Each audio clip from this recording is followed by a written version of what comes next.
NCP দূরত্ব তৈরি করার কারিগর হিসেবে কাজ করছে, এক্ষেত্রে আপনাদের ভূমিকাটা কি আসলে?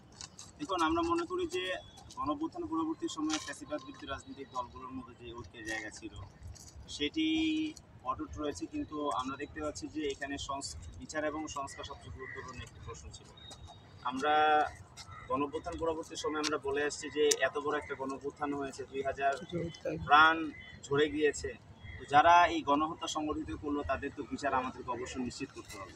কিন্তু এই বিচার নিশ্চিত না করে, বিচারের জায়গাতে আওয়াজ না তুলে, সংস্কারের জায়গাতে আওয়াজ না তুলে শুধুমাত্র নির্বাচনের কথাই বলা এবং এত বড় একটি গণঅভ্যুত্থানকে ডিমিং করা, অগ্রাহ্য করা, এটি আসলে আমাদের শহীদদের রক্তের সাথে এটি একটি গাদ্দারির সামিল। আমরা মনে করব যে বাংলাদেশের যে রাজনৈতিক দলগুলো আছে তারা একে অপরের সাথে বোঝাপড়ার মাধ্যমে যেন তারা অবশ্যই এই বিষয়টি যেন তারা জনসম্মুখে যেন তারা প্রকাশ করে যে আমাদের এই গণঅভ্যুত্থান পরবর্তী সময়ে অবশ্যই গণহত্যার বিচার হতে হবে।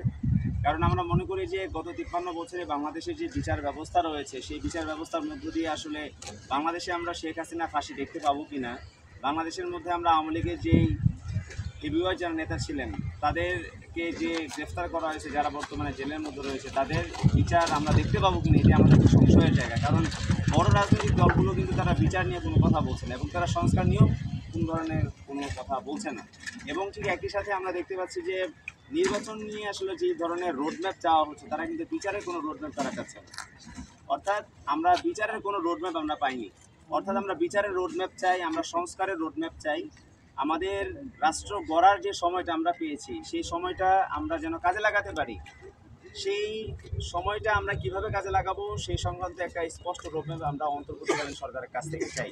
আমরা চাইবো যে প্রত্যেকটা রাজনৈতিক দল, বিশেষ করে বিএনপি, যেন এই ব্যাপারে যেন তারা আওয়াজ তোলে। তারা এখন পর্যন্ত গত 9 মাসে তারা যতবার তারা নির্বাচনের কথা বলেছে, আমরা মনে করব যে তারা যদি এতবার তারা বিচারের কথা যদি বলতো, সংস্কারের কথা যদি তারা বলতো, তাহলে অবশ্যই তারা জনগণের কাছে আরও জনপ্রিয় হতো এবং তাদের আবেদনের জায়গাটা আরও বেশি থাকতো।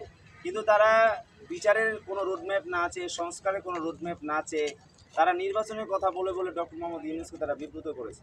আমরা মনে করি যে বিএনপি ডক্টর মোহাম্মদ ইউনূসকে নির্বাচনের কথা বলে বলে তারা বিব্রত করেছে।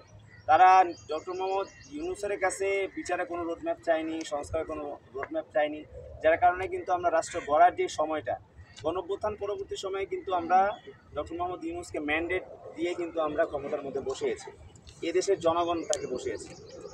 কিন্তু তার যে ম্যান্ডেটটা ছিল যে তিনি রাষ্ট্রটা গঠন করবেন, রাষ্ট্রটা তিনি সংস্কার করবেন, সেই ম্যান্ডেট কিন্তু এখন আসলে অনেক রাজনৈতিক দল তাকে দিচ্ছে না।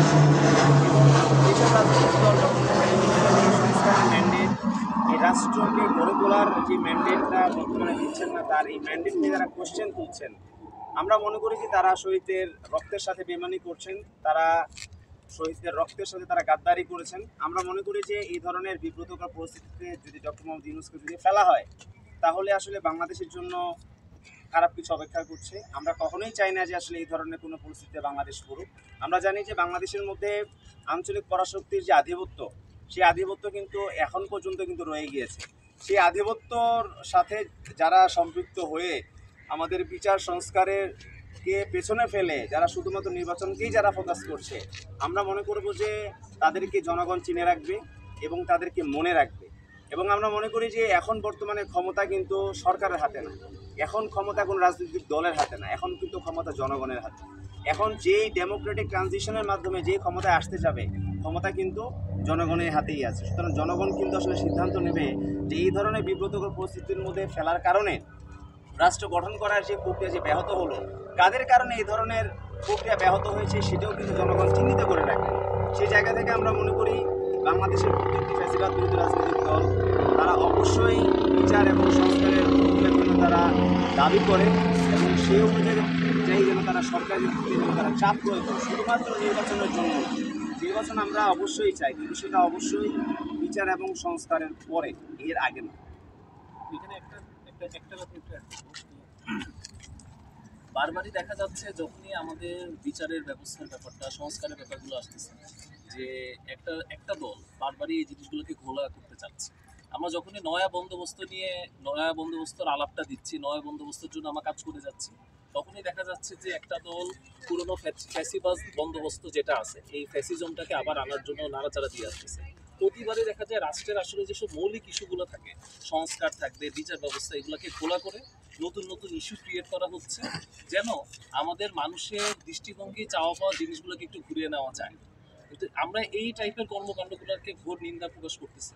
আর আমরা পাশাপাশি আমরা নর্মালি এই জিনিসটা বলতে চাচ্ছি, যারা খুব অল্প সময়ের জন্য, ক্ষণিকের সময়ের জন্য এই ঘোলা করতে চাচ্ছেন, মানুষ, আমাদের কাছে মনে হয় মানুষ এই জুলাইয়ের বিপ্লবের মাধ্যমে ওরা সদা জাগ্রত আছে, ওরা দেখছে ব্যাপারগুলো কি ঘটতেছে।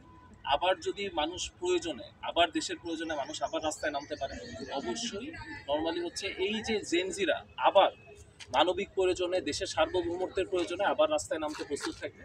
কিন্তু আমি অন্যান্য যারা দল আছে তাদেরকে, আমার কাছে মনে হয় জুলাইয়ের যারা ঐক্য বা শক্তিরা, তাদের মধ্যে মতৈক্য থাকতে পারে, কিন্তু জুলাইয়ের প্রশ্নে, বিচার ব্যবস্থার প্রশ্নে তারা সবাই এক।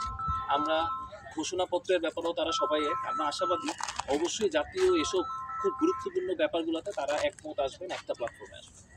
Thank you.